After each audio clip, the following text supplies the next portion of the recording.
நான் நாராயணன் பேசுகிறேன். இன்றைக்கி ஐஎப்பி டாப் லோடிங்கில் TL-R1 VRS 7 kg அக்வா இந்த மாடலை பற்றி பார்ப்போம். இந்த மாடலை பொறுத்த வரைக்கும் ரவுண்ட் டோரில் ப்ரௌன் கலரில் உங்களுக்கு ஸ்டீம் மாடல். இந்த மாடலை பொறுத்த வரைக்கும் ப்ரௌன் கலரில் நல்ல லுக்கான ஒரு அட்ராக்ஷனான மாடல்.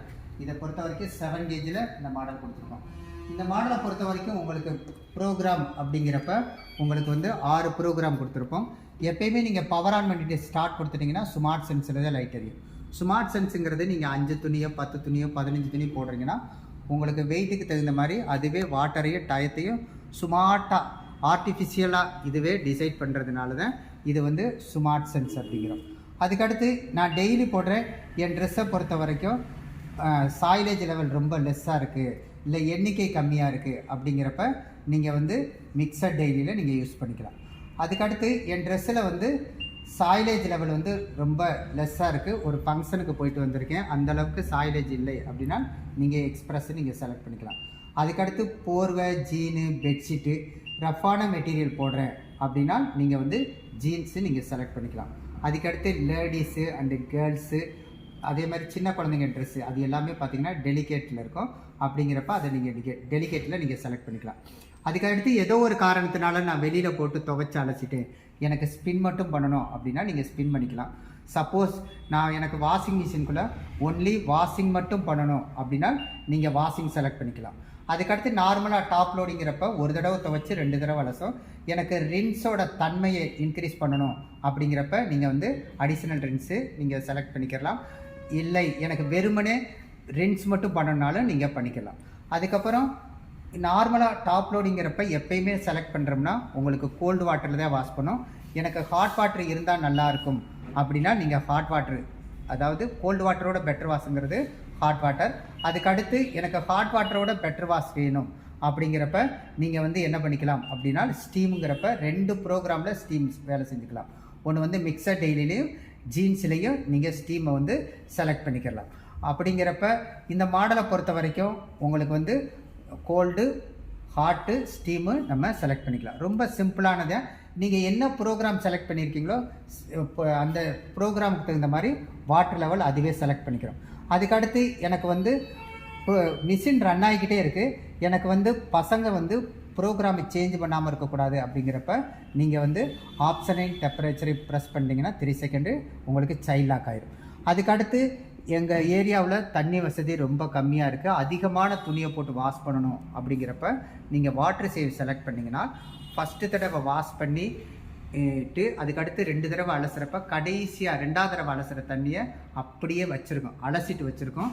நம்ம துணியை மட்டும் எடுத்து புழிஞ்சிட்டு நம்ம வேறு துணியை போட்டு செகண்ட் டைம் வாஷ் பண்ணுறதுக்கு கிட்டத்தட்ட ஒரு 35 லிட்டரை சேவ் பண்ணுறதுக்கு இந்த வாட்டர் சேவ்ங்கிறது ரொம்ப ஹெல்ப்பாக இருக்கும்.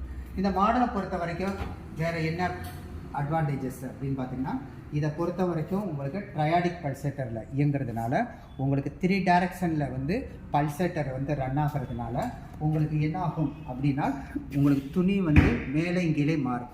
அதுக்கடுத்து வாஷிங் நடக்கிறப்ப ட்ரம்மு லேசாக சேக் ஆகிறப்ப பயாக்சல் ரொட்டேஷனுங்கிறப்ப 360 டிகிரி துணி ட்ராவல் ஆகிறப்ப வாஷிங் சூப்பராக இருக்கும். அதுக்கடுத்து இதில் அக்வா எனர்ஜிங்கிறப்ப வாட்டர் சாஃப்ட்னிங் டிவைஸுங்கிறதுனால உங்களுக்கு கனநீரை மென்னீராக ஆக்கி வாஷ் பண்ணுறதுனால உங்களுக்கு வந்து துணி சாஃப்டாக ப்ரெஸ்ஸாக இருக்கும். இந்த மாடலை பொறுத்த வரைக்கும் எல்லா மாடல்கள்லையுமே கம்பேரிசன் பண்ணுறப்ப பர்டிகுலராக ஐஎஃப்பியில் எல்லா மாடல்லையுமே உங்களுக்கு எக்ஸ்ட்ரா லார்ஜ் லென்த் ஃபில்டர், பெரிய லென்த் ஃபில்டர் கொடுத்துருக்கிறதுனால டஸ்ட்டு ஏதாவது உங்களுக்கு வந்து கலெக்ட் ஆகுதுன்னா இந்த லென்த் ஃபில்டரில் கலெக்ட் ஆகிக்கிறோம் அப்படிங்கிறப்ப பெரிய லென்த் ஃபில்டர். அதுக்கடுத்து எல்லா மாடல்கள்லையுமே பின்னாடி வந்து ஐஎஃப்பில் பேக் சைடில் வந்து வீல் கொடுத்துருப்போம், ஒரு இடத்துலேருந்து இன்னொரு இடத்துக்கு மூவ் பண்ணுறதுக்கு ரொம்ப ஹெல்ப்பாக இருக்கும். அதுக்கடுத்து ஒரு 10 அடி 12 அடி ஹைட்டில் இதுக்கு மேலே டேங்க் இருக்குது, கொஞ்சம் ப்ரெஷர் கம்மியாக இருக்குது அப்படின்னாலும் இந்த மிஷின் ரன் ஆகும், ஆனால் கொஞ்சம் டைமிங் எடுத்துக்கிறோம். அதுக்கடுத்து ஓடிக்கிட்டே இருக்குது, கரண்ட்டு கட் ஆகிடுச்சு, எப்போ கரண்ட்டு வருதோ கரண்ட்டு வந்ததுக்கப்புறம் விட்டதுலேருந்து ரன் ஆகிறதுக்கு பேர் தான் ஆட்டோ ரீஸ்டார்ட். அதுக்கடுத்து ஸ்மார்ட் சென்ஸ். ஸ்மார்ட் சென்ஸை பொறுத்த வரைக்கும் நீங்கள் எப்பயுமே பவர் ஆன்மெண்ட்டு ஸ்டார்ட் கொடுக்குறீங்க அப்படின்னா ஸ்மார்ட் சென்ஸுங்கிறப்ப உங்களுக்கு என்ன வெயிட்டோ அதுக்கேற்ற மாதிரி டிஃபால்ட்டாக அதுவே செலக்ட் பண்ணிக்கிறது. அதுக்கடுத்து ஆட்டோ இம்பேலன்ஸ் கரெக்டிவ் சிஸ்டம்.